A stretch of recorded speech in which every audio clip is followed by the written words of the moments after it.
bueno, lo primero que nos gustaría comentaros y preguntaros es cómo percibís los cambios, ¿no?, que se han ido dando en la industria del videojuego español en los últimos años, donde, bueno, ha habido cambios importantes. Vosotros venís todos de trayectorias distintas, ¿no? Algunos habéis pasado por varios estudios, otros por menos estudios, algunos os dedicáis más a la parte de diseño, otros a la parte narrativa, otros también a la parte artística.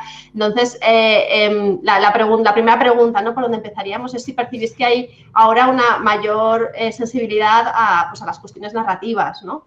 Creo que ha habido una evolución necesaria dentro de lo que es la narrativa de videojuegos. Creo que en los primeros videojuegos faltaba un poco de responsabilidad a la hora de que se contaba y de qué manera se contaban las cosas. Ahora se tienen en cuenta muchísimos más factores que en un inicio no se pensaba en ello, tanto por marketing, por público objetivo. Creo que ahora los videojuegos están intentando tener una parte más responsable de lo que están mostrando con sus historias.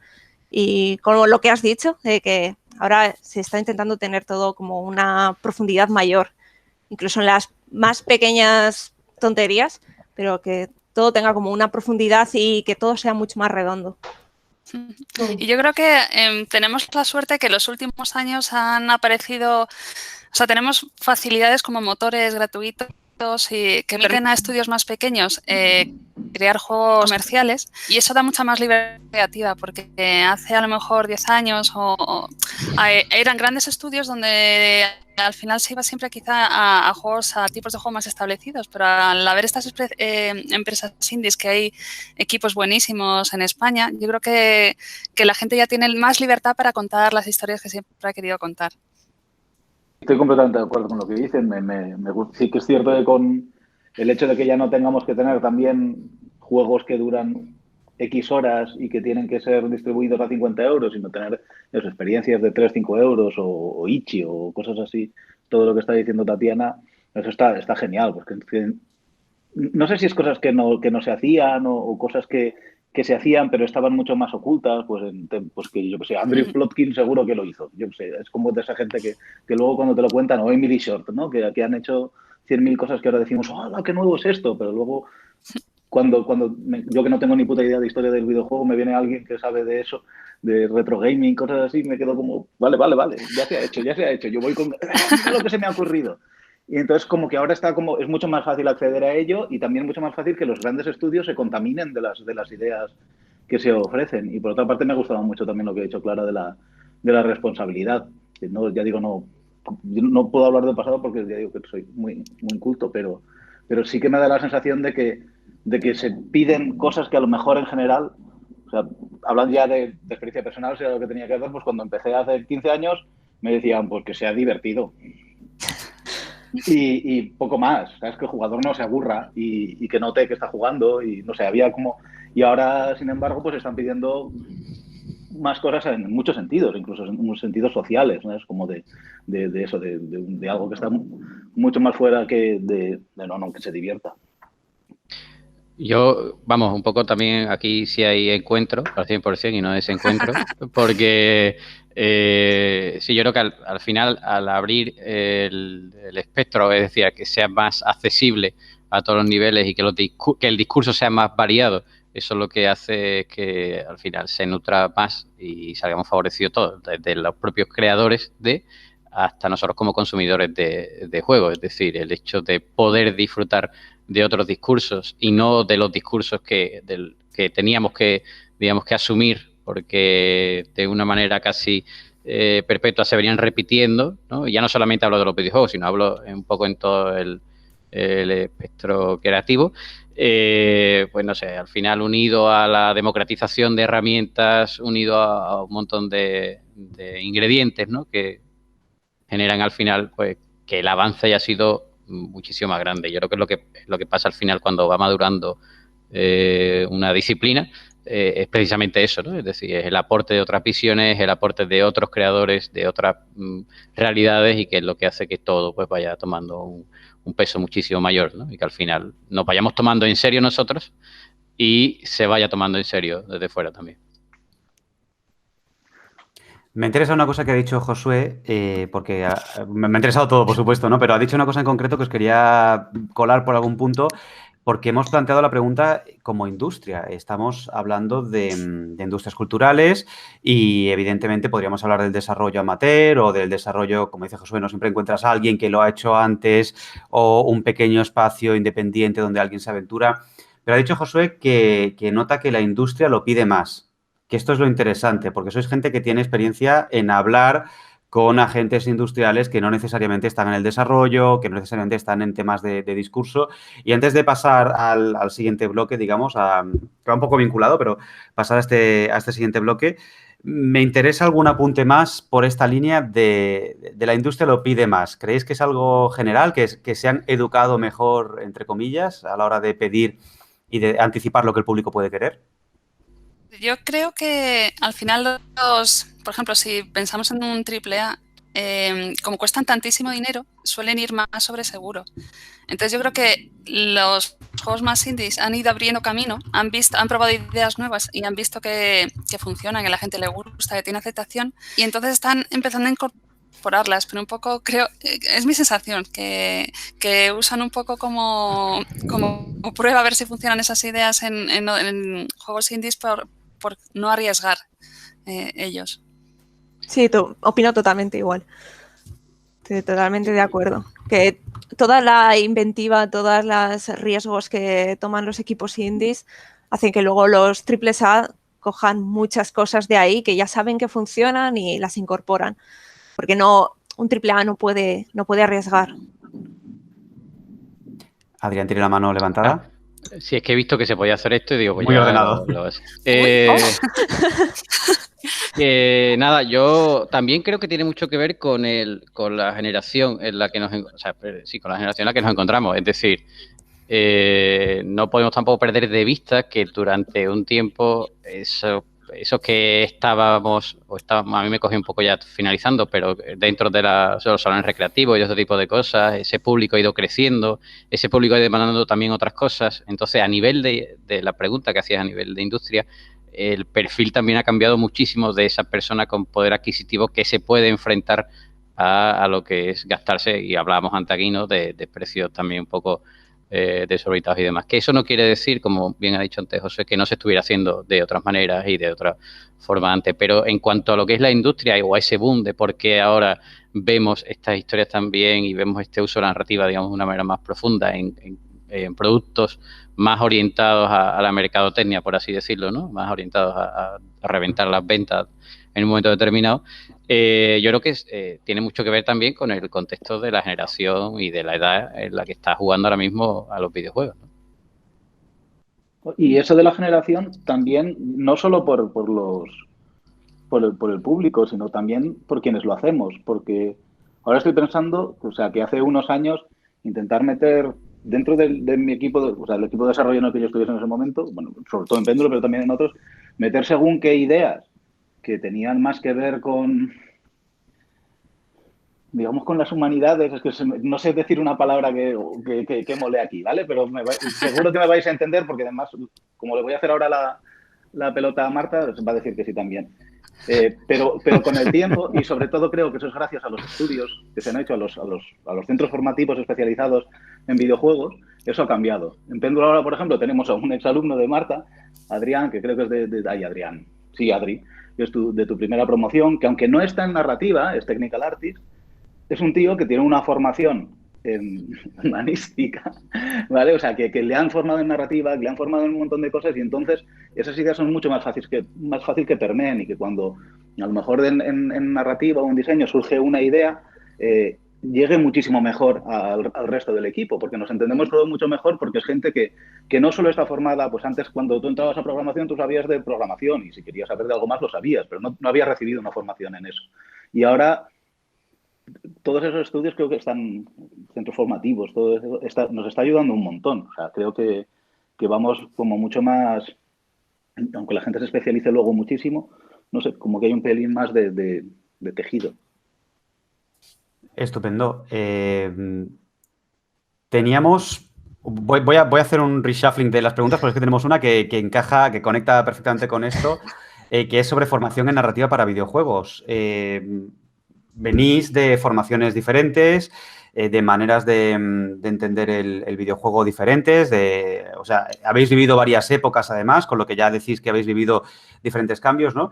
Y entendéis que el videojuego es un producto cultural complejo, que requiere habilidades diferentes de campos técnicos, de campos humanísticos. Me encanta que lo ha dicho aquí la palabra, que ha salido la palabra humanístico, pero la teníamos ya en la pregunta.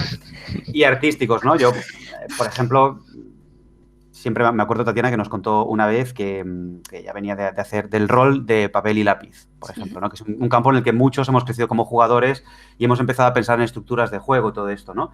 Claro, ahora que se está empezando a implantar grados o que ya llevan una trayectoria, que el videojuego ya está legitimado como objeto académico, queda mucho recorrido y también como objeto cultural podemos hablar mucho de los movimientos de legitimación y de a veces el exceso de prisa, ¿no? Pero bueno, más o menos como objeto académico está legitimado. ¿Qué formación recomendáis a alguien? Todo este rollo era para decir, ¿qué formación recomendáis a alguien que se quiera dedicar a la parte narrativa? No al videojuego en general, en abierto, sino a la parte narrativa. O que no tiene por qué ser una formación reglada, pero ¿qué tipo de conocimientos o qué cosas creéis que tienen que enriquecer el perfil de alguien que se dedica a narrativa, por ejemplo? No sé, leer manuales de X tipo, ya os voy a aquí dejar, pero ver este tipo de producto cultural que no sea exclusivamente videojuego. Mira, yo voy a aprovechar que ya lo has mencionado y uso esas salvavidas yo, por ejemplo, en mi caso, yo tengo una formación técnica, o sea, yo soy ingeniero de telecomunicaciones, pero no lo he usado jamás luego en mi carrera porque me dedico más a la parte del diseño y lo que sí me ha ayudado de verdad es toda el rol. Por ejemplo, yo vengo mucho del rol de mesa, tanto a la hora de analizar manuales como a la hora de contar las historias, que se cuentan de una manera mucho más diferente a un videojuego, pero que aún así puedes coger muchas ideas, muchos ya trasfondos, settings, tipos de personajes, cosas que los videojuegos a lo mejor no se han tratado tanto y de los que puedes beber. Entonces, yo creo que siempre lo digo ya desde el punto de vista de un game designer también, pero dedicado a la narrativa, que es muy importante ver otras cosas o jugar a otras cosas o leer otros medios que no sean videojuegos. Tienes que salir de ahí porque así vas a poder aportar e incorporar cosas a tus propias creaciones, que sean más únicas. Yo es que como me dedico más a la parte artística, en Anyone's sí que hice parte de narrativa junto a otros dos compañeros. Entonces, mi formación yo hice Bellas Artes. Lo que pasa que en Bellas Artes yo no me especialicé en nada referente a videojuegos. Yo era de arte conceptual, de performance, happening. Y yo de eso es lo que más he tomado y tomé para la narrativa de Anyone's. Porque el arte conceptual tiene una manera de estructurar las cosas que no puedes hacer nada sin valorar una problemática, sin inspiraciones, sin referentes, sin valorar un montón de filosofías, de pensamientos, de sentimientos. Entonces, al final yo creo que cualquier experiencia que tengas aporta. Estudios específicos ya no puedo entrar porque me especialicé en arte, pero cualquier cosa que puedas leer externa a videojuegos te va a ayudar, porque es lo que ha dicho Tatiana, que si solo has jugado, solo conoces lo que ya está hecho. No puedes aportar nada nuevo. Veo mucho sentimiento, esto es que hay encuentro otra vez, ¿no? Yo asiento aunque no se me vea también, sí.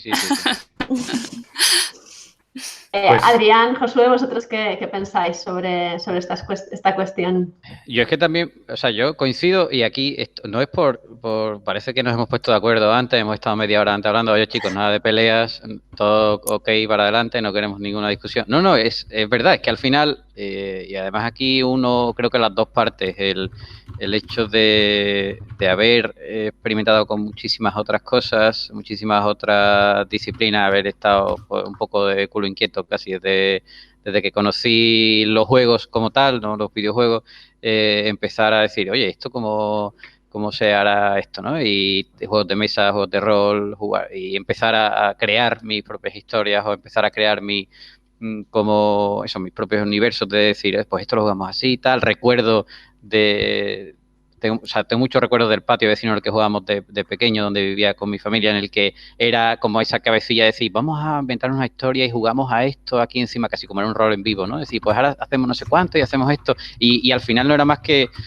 un grupo de críos jugando y buscando una manera de tenerse, ¿no? Entonces, cuando empiezas a recabar todo ese tipo de cosas, te das cuenta que cuando creas algo tuyo, ya diga a nivel profesional, hay o sea, como que es muy permeable a todas estas experiencias que te han ido ocurriendo, porque si a nivel formativo tuviera que ser, pues mi formación fue por otro sitio, totalmente mucho más parecido al de Tatiana que a lo que hacemos ahora. Entonces, claro, cuando te pones a pensar en eso, dices, oye, pues a nivel formativo sí está bien. De hecho, está muy bien que ahora haya más oportunidades en sentido, es abrumador si haces una búsqueda de cuánta gente hay dedicándose a esto y hay más gente haciendo de una manera muy seria y realmente comprometida con lo que es la formación, pues es increíble. Y yo siempre pienso lo mismo. Igual si eso hubiese existido cuando me tocó elegir qué quería estudiar, pues hubiese tirado por ahí.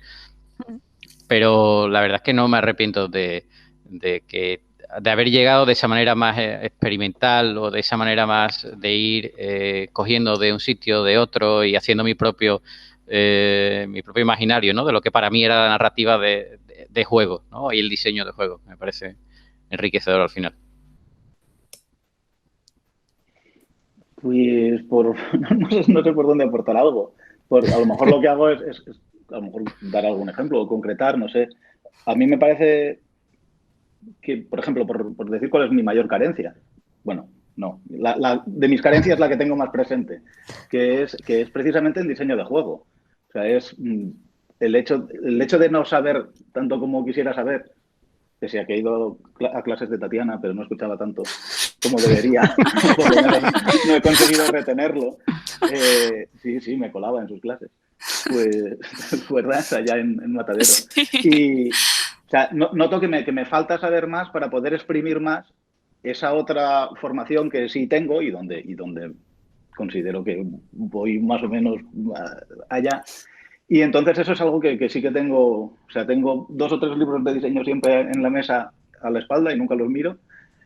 Pero como que me falta un poco eso. Y luego dentro de todos esos otros medios de los que tenemos que nutrirnos para no estar todo el rato lo que estaba diciendo antes, ¿no?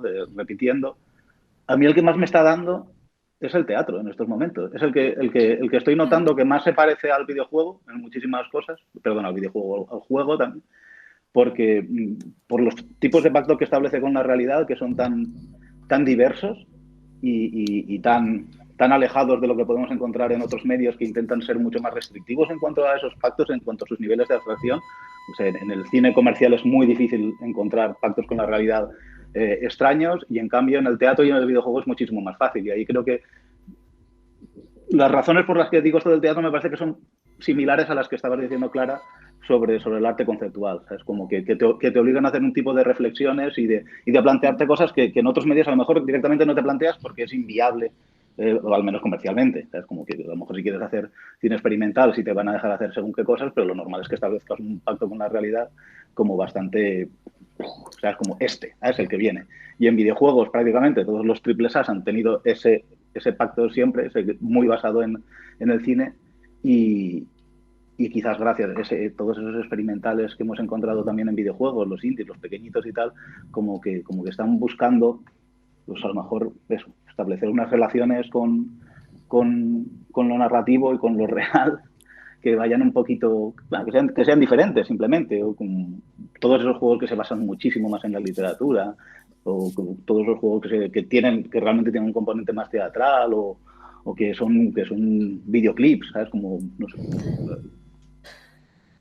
Sí, pues nos has casi contestado la siguiente pregunta, Josué, que os íbamos a hacer, que tenía que ver precisamente con las influencias, ¿no? Y la relación del videojuego con esos otros medios, porque además sabemos que a ti te gusta mucho, y que tú también te has formado en guión para televisión, para teatro, ¿no? Y que estás siempre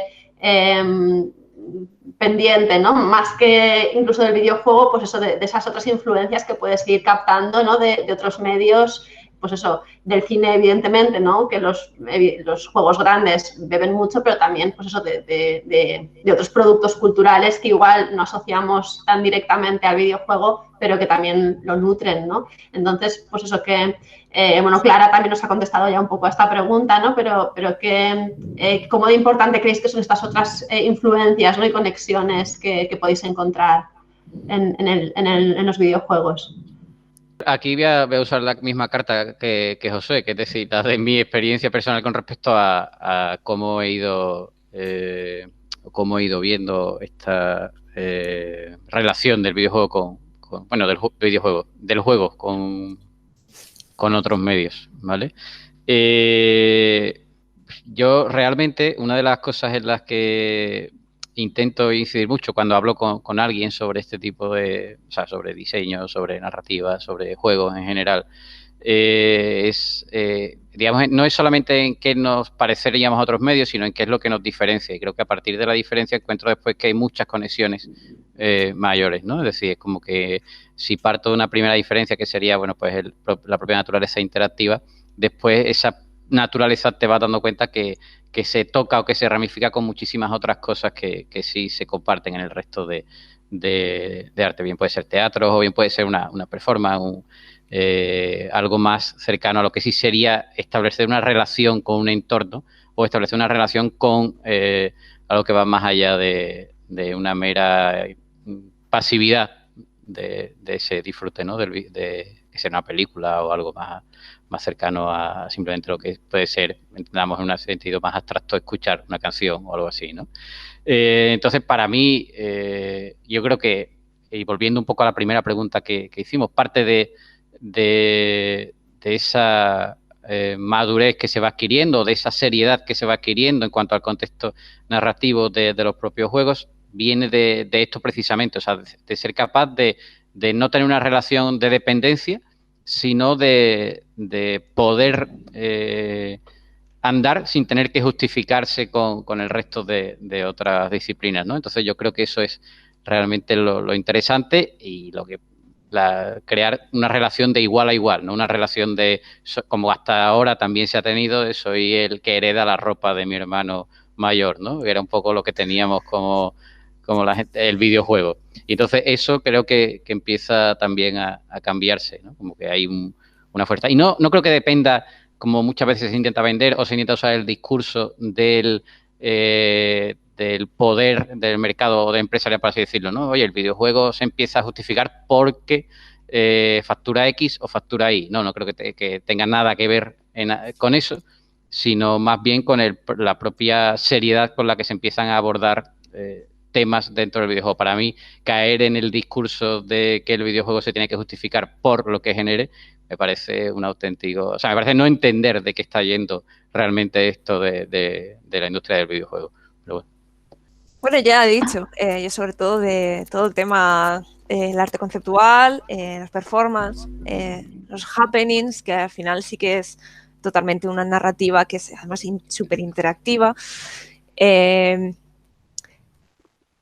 Es básicamente de lo que yo bebí personalmente. Luego, pues mis compañeros que también participaron en la narrativa, también sí que bebieron muchísimo del rol.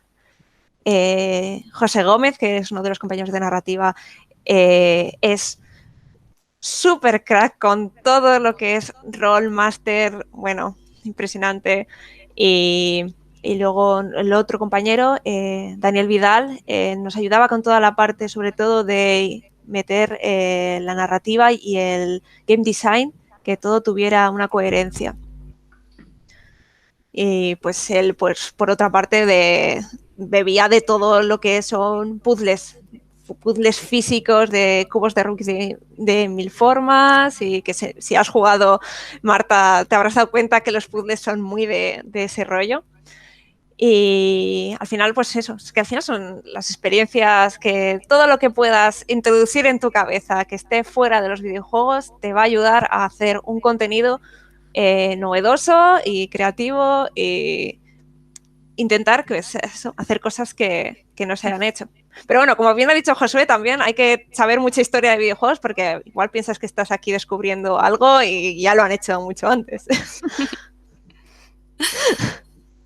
No, y estoy totalmente de acuerdo con Clara, que al final tienes que, pues lo que hemos dicho, de tener mucha curiosidad. Sobre todo yo creo que eso también define a un buen game designer, o ya si también te quieres dedicar a la narrativa. Yo lo escribo siempre como una persona que va a la web y empiezas a pinchar en los enlaces y te empiezas a perder, porque empiezas a tirar del hilo y te tiras ahí descubriendo información como a horas perdidas. Entonces, en mi caso es eso, me da a veces por una cosa y quiero investigar, interesar por qué. Pues, por ejemplo, me gusta mucho la arquitectura también, o la cartelería, depende de la época. Por ejemplo, cuando estuve haciendo el Red Matter, pues toda la parte de las estructuras, la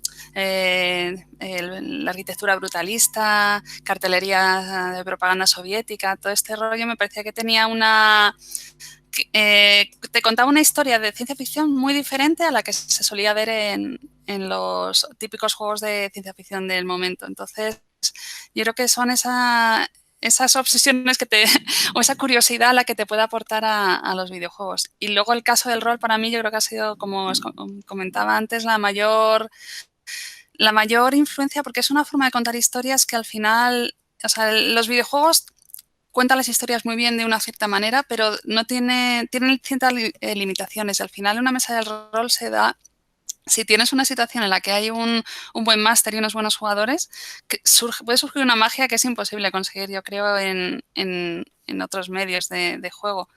Y a mí, por ejemplo, me sorprendió mucho ya con los años, porque también cuando empiezas a jugar al rol, pues juegas ahí a matar monstruos y a subir de nivel. Pero luego descubrir formas de jugar, por ejemplo, como el play to flow, en contraposición al play to win, que ves cómo juegas todos para construir una narrativa que mole. Y si tu personaje tiene que morir, porque eso hace que la historia mole más, pues mueres y te quedas tan a gusto y tan contento. Entonces, esos conceptos a mí me parecen súper interesantes de cogerlos e intentar llevarlos a los videojuegos.